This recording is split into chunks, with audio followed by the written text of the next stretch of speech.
সম্মানিত উপস্থিতি, প্রধান মেহমানের আগমন, আহলান সাহলান, মারহাবান তাইয়িবান, প্রধান মেহমানের আগমন, প্রধান মেহমানের আগমন, আহলান সাহলান। কুমিল্লাবাসীর পক্ষ থেকে লাল গোলাপ শুভেচ্ছা, কুমিল্লাবাসীর পক্ষ থেকে নারায়ে তাকবীর, আল্লাহু আকবার।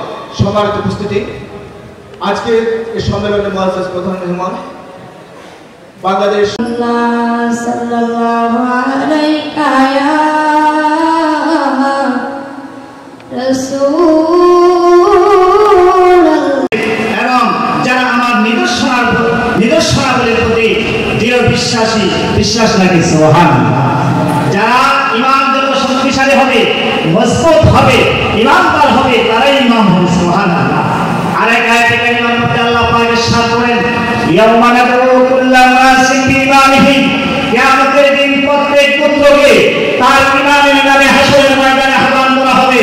আল্লামা ইসমাঈল হযরত রাহমাতুল্লাহ আলাইহি বিশ্ববিখ্যাত তাফসীর রুহুল বায়ান শরীফের মধ্যে এই আয়াতে কারিমা তাফসীর এনেছেন। হাসরের ময়দানে কিয়ামতের দিন আল্লাহ সুবহানাহু ওয়া তাআলার পক্ষ থেকে ডাকা হবে, হে হানাফি, হে শাফিঈ, হে মালিকি, হে হাম্বলি বলে ডাকা হবে, সুবহানাল্লাহ। আমরা যারা সমাজের ইমাম হয়েছি, সমাজের নেতৃত্ব দিচ্ছি, আমাদের ওই মহল্লাবাসীদেরকেও কি করা হবে? ইমামের নামে আহ্বান করা হবে, ডাকা হবে। মুসলিম শরীফের মধ্যে একটা হাদিস রয়েছে, মিশকাতের 320 পৃষ্ঠার মধ্যে হাদিস দ্বারা উল্লেখ আছে, মান খালাকা আয়াতান মিন তুআতিন আই ইমামিন লাকিয়াল্লাহু ইয়াউমাল কিয়ামাতি ওয়ালা হুজ্জাতুল লাহু।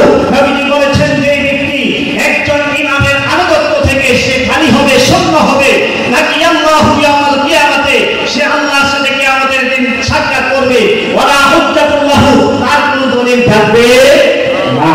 সম্মানিত হাজিরিন, যারা পৃথিবীর বাদশা হবে তারা ইমামতের দায়িত্ব পালন করবে। এই জন্য মুসনাদে ফিরদৌস নামক হাদিসের কিতাবের 56 পৃষ্ঠার মধ্যে একটা হাদিস রয়েছে, আল উলামাউ সুলতানুল্লাহি ফিল আরদ, আলেম উলামা হলো পৃথিবীর বাদশা। তারা পৃথিবীর যে প্রান্তে অবস্থান করবে, পৃথিবীর যে প্রান্তে যাবে, সেখানেই তারা ইমামতের দায়িত্ব পালন করবে, সুবহানাল্লাহ। সম্মানিত হাজিরিন, আল্লাহ ইমামদেরকে মর্যাদা দিয়েছেন। আমাদেরকে ইমামদের প্রতি শ্রদ্ধা রেখে সমাজবাসী, দেশবাসীকে আমরা রাসূলের পাক ইমামতি করেছেন, খোলাফায়ে রাশিদিন ইমামতি করেছেন, এবং থাকবে না, থাকবে না, থাকবে না। কথা ঠিক কিনা? আমরা ইউনিয়ন পর্যায়ে, উপজেলা পর্যায়ে এবং সকল পর্যায়ে আমাদের ইমামদেরকে উন্নয়নের সাথে জড়িত রেখে আমরা সমাজে অবদান রাখতে চাই। আপনারা কি সকলে রাজি আছেন কিনা? আমি এই আবেদন রেখে আমি আমার কথা শেষ করছি। সকলের প্রতি ধন্যবাদ। আবারও কিন্তু এই নেতৃত্বের প্রতি মুবারকবাদ জানিয়ে সংক্ষিপ্ত আলোচনা শেষ করছি। ওমা আলাইনা ইল্লাল বালাগ। আসসালামু আলাইকুম ওয়া রাহমাতুল্লাহি ওয়া বারাকাতুহু।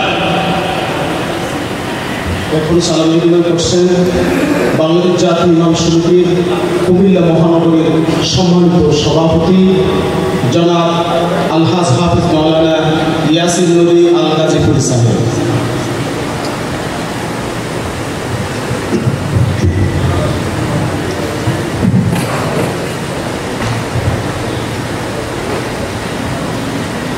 উপস্থিত আইমায়ে মাসাজিদ, সমাজের শ্রেষ্ঠ ব্যক্তিত্ব, ইমাম সম্মেলনের সভাপতি, প্রধান অতিথি, প্রধান মেহমান, বিশেষ মেহমান, আপনাদের সবাইকে সালাম। আমি আমার হুজুরের পক্ষে কথা করবো। সেদিন ফেলতা বিপুলে আমি প্রায় 30 মিনিট কথা বলেছিলাম, গোটা বাংলাদেশের মানুষ দেখেছি। সুতরাং রাজনৈতিক বক্তব্য দিতে দয়া করি, কোন রাজনৈতিক দলের লেজুর ভিত্তি করা আমার ইমামদের কাজ নয়। ইমামদের লেজুর ভিত্তি করবে রাজনৈতিক দলের নেতৃবৃন্দ। যদি মেরুদণ্ড আপনারা স্বীকার করতে পারেন, আসুন আজ থেকে আওয়ামী লীগ, বিএনপি, জামাত, জাতীয় পার্টি আমরা কারো লেজুর ভিত্তি করবো না। না থেকে 84 বছর বয়সে এমন কথা বলেন যে কথার মধ্যে কোনো পানি ঢুকানোর কোনো সুযোগ নেই। এইভাবে আপনাকে বক্তব্য দিতে হবে।